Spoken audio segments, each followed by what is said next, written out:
नमस्कार, दृष्टि आईएएस के टुडेज जी के प्रोग्राम में आपका स्वागत है। शुरुआत करते हैं अभ्यास प्रश्न से। हाल ही में खबरों में रहा वेस्ट बैंक कहाँ स्थित है?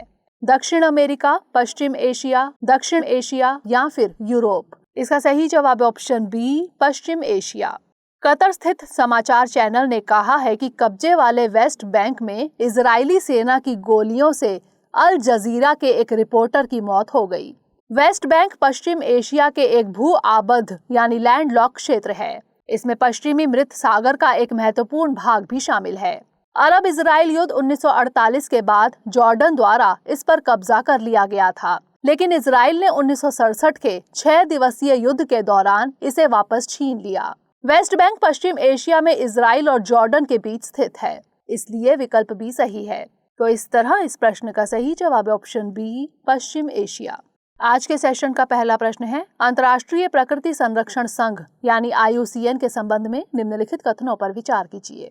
1, इसमें सरकार और सिविल सोसाइटी दोनों शामिल होते हैं।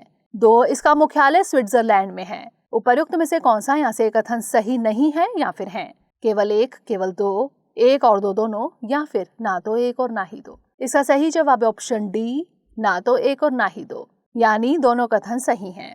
हाल ही में पर्यावरण संसाधनों की वार्षिक समीक्षा the state of the world's birds report प्रकाशित की गई है। इस रिपोर्ट से पता चला है कि पक्षियों की 10,994 जीवित प्रजातियों में से 48% की आबादी घट रही है।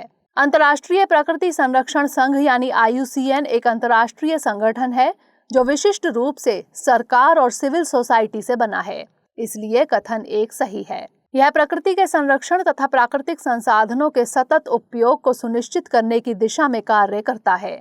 इसकी स्थापना वर्ष 1948 में की गई थी। इसका मुख्यालय स्विट्जरलैंड में है, इसलिए कथन 2 भी सही है।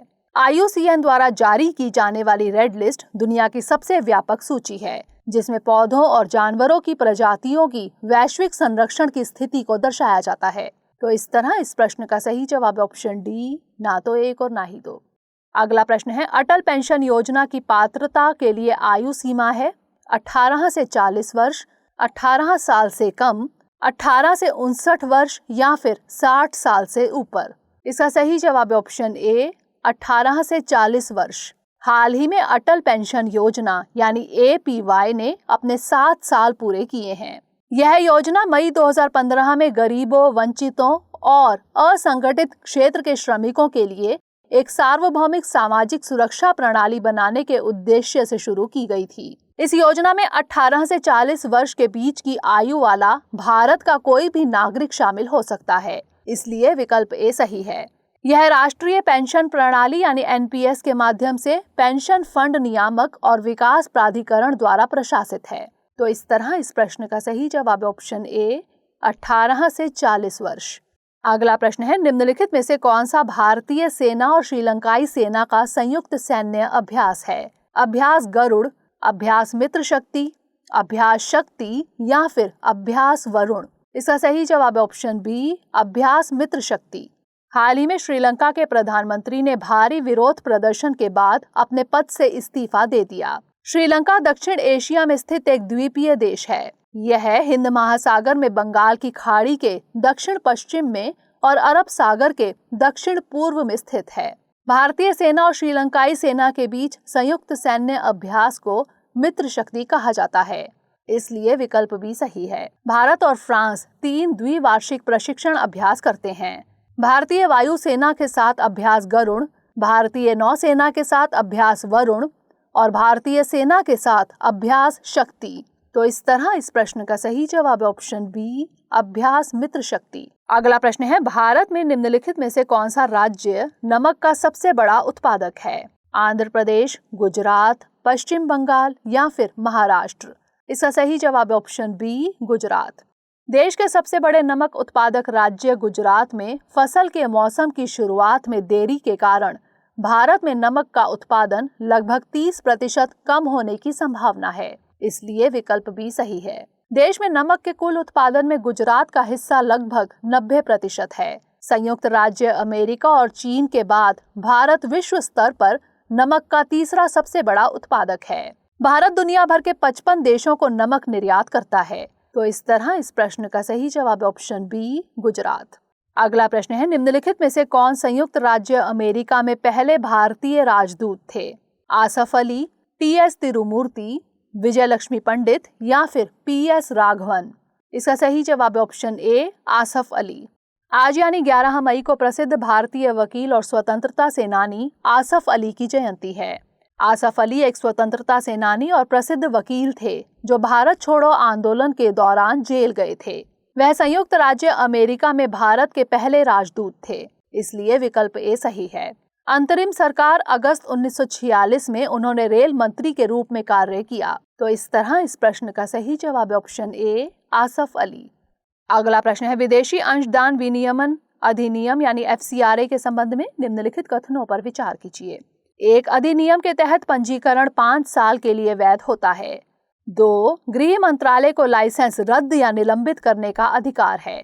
उपर्युक्त में से कौन सा यहाँ से कथन सही है या फिर है? केवल एक, केवल दो, एक और दो दोनों, या फिर ना तो एक और ना ही दो? इसका सही जवाब ऑप्शन सी, एक और दो दोनों, यानी दोनों कथन सही हैं। हाल ही में CBI ने भ्रष्टाचार के आरोप में FCRA डिवीजन के 6 अधिकारियों को गिरफ्तार किया है। गैर सरकारी संगठनों को विदेशी धन प्राप्त करने के लिए FCRA पंजीकरण अनिवार्य है। 2015 में मानदंडों को संशोधित किए जाने के बाद FCRA पंजीकरण हर 5 साल में नवीनीकृत किया जाता है, इसलिए कथन एक सही है। गृह मंत्रालय खातों के निरीक्षण पर और किसी एसोसिएशन के कामकाज के खिलाफ कोई प्रतिकूल इनपुट प्राप्त करने पर FCRA पंजीकरण को शुरू करने में 180 दिनों के लिए निलंबित कर सकता है, इसलिए कथन 2 भी सही है। तो इस तरह इस प्रश्न का सही जवाब ऑप्शन सी, एक और दो दोनों। अगला प्रश्न है, निम्नलिखित में से कौन भारत में अल्पसंख्यक समुदाय की स्थिति को अधिसूचित करता है? केंद्र सरकार, राज्य सरकार, अल्पसंख्यक मामलों का मंत्रालय या फिर राष्ट्रीय अल्पसंख्यक आयोग? इसका सही जवाब ऑप्शन ए, केंद्र सरकार। सुप्रीम कोर्ट ने केंद्र से उन राज्यों में हिंदुओं को अल्पसंख्यक का दर्जा देने की मांग पर राज्य सरकारों के साथ विचार विमर्श पूरा करने को कहा है, जहां वे बहुसंख्यक नहीं हैं। राष्ट्रीय अल्पसंख्यक आयोग अधिनियम 1992 के तहत केंद्र सरकार द्वारा अल्पसंख्यक समुदाय को अधिसूचित किया जाता है, इसलिए विकल्प ए सही है।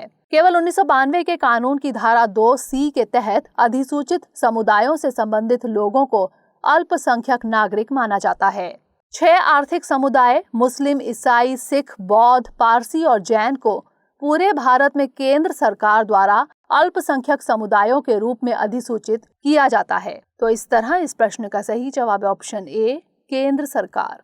अगला प्रश्न है, अटल इनोवेशन मिशन के तहत निम्नलिखित में से कौन से कार्यक्रम शामिल हैं? 1, Atal incubation centre, 2, Atal tinkering labs, 3, mentor of change, 4, Atal सामुदायिक नवाचार केंद्र। दिए गए कूटों में से सही उत्तर चुनिए।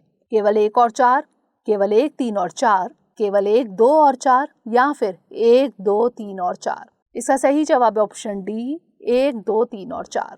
हाल ही में केंद्रीय स्वास्थ्य और परिवार कल्याण राज्य मंत्री ने अटल इनोवेशन मिशन, प्राइम प्लेबुक और स्टार्टअप शोकेस लॉन्च किया। अटल इनोवेशन मिशन यानी AIM देश में नवाचार और उद्यमिता की संस्कृति को बढ़ावा देने के लिए भारत सरकार की प्रमुख पहल है। इसे 2016 में स्थापित किया गया था। देश में नवाचार को प्रोत्साहित करने और समर्थन करने के लिए इसके कई कार्यक्रम हैं। अटल टिंकरिंग लैब्स, अटल इंक्यूबेटर सेंटर, अटल सामुदायिक नवाचार केंद्र, अटल न्यू इंडिया चैलेंज और अटल ग्रैंड चैलेंज और मेंटर ऑफ चेंज, इसलिए विकल्प डी सही है। तो इस तरह इस प्रश्न का सही जवाब ऑप्शन डी, 1, 2, 3 और 4। अगला प्रश्न है, पोखरण 2 परमाणु परीक्षण का कोड नाम क्या था? स्माइलिंग बुद्धा, ऑपरेशन शक्ति, ऑपरेशन ब्लू स्टार या फिर ऑपरेशन विजय? इसका सही जवाब ऑप्शन बी, ऑपरेशन शक्ति। प्रधानमंत्री ने आज यानी 11 मई को राष्ट्रीय प्रौद्योगिकी दिवस के अवसर पर 1998 में सफल परमाणु परीक्षणों के लिए वैज्ञानिकों और उनके प्रयासों पर आभार व्यक्त किया। पोखरण में सफल परमाणु परीक्षणों को चिन्हित करने के लिए राष्ट्रीय प्रौद्योगिकी दिवस मनाया जाता है। इसे ऑपरेशन शक्ति कोड नाम दिया गया, इसलिए विकल्प बी सही है। मिशन 11 मई 1998 को शुरू किया गया, जिसमें 5 विस्फोट शामिल थे। तो इस तरह इस प्रश्न का सही जवाब है ऑप्शन बी, ऑपरेशन शक्ति। अंतिम प्रश्न है, भारत में निम्नलिखित में से किस विनिमय दर प्रणाली का पालन किया जाता है? स्थायी विनिमय दर, अस्थायी विनिमय दर, प्रबंधित फ्लोटिंग विनिमय दर या फिर आंकी गई विनिमय दर? इसका सही जवाब है ऑप्शन सी, प्रबंधित फ्लोटिंग विनिमय दर। भारतीय रुपया अमेरिकी डॉलर के मुकाबले अब तक के अपने सबसे निचले स्तर पर आ गया है। रुपये की विनिमय दर हमें बताती है कि एक अमेरिकी डॉलर को खरीदने के लिए कितने रुपए की आवश्यकता होती है। एक मुक्त बाजार अर्थव्यवस्था में विनिमय दर रुपए और डॉलर की आपूर्ति और मांग से तय होती है। भारत मार्च 1993 से एक प्रबंधित फ्लोटिंग विनिमय दर व्यवस्था पर काम कर रहा है, इसलिए विकल्प सी सही है। तो इस तरह इस प्रश्न का सही जवाब है ऑप्शन सी, प्रबंधित फ्लोटिंग विनिमय दर। अब नोट कर लेते हैं आज का अभ्यास प्रश्न। हाल ही में खबरों में रहा मार्तंड सूर्य मंदिर निम्नलिखित में से किस राज्य या केंद्र शासित प्रदेश में स्थित है? जम्मू कश्मीर, लद्दाख, उड़ीसा या फिर बिहार? इसका उत्तर हमें कमेंट सेक्शन में जरूर भेजिएगा। अगले सेशन में नए प्रश्नों के साथ मिलेंगे, तब तक के लिए धन्यवाद।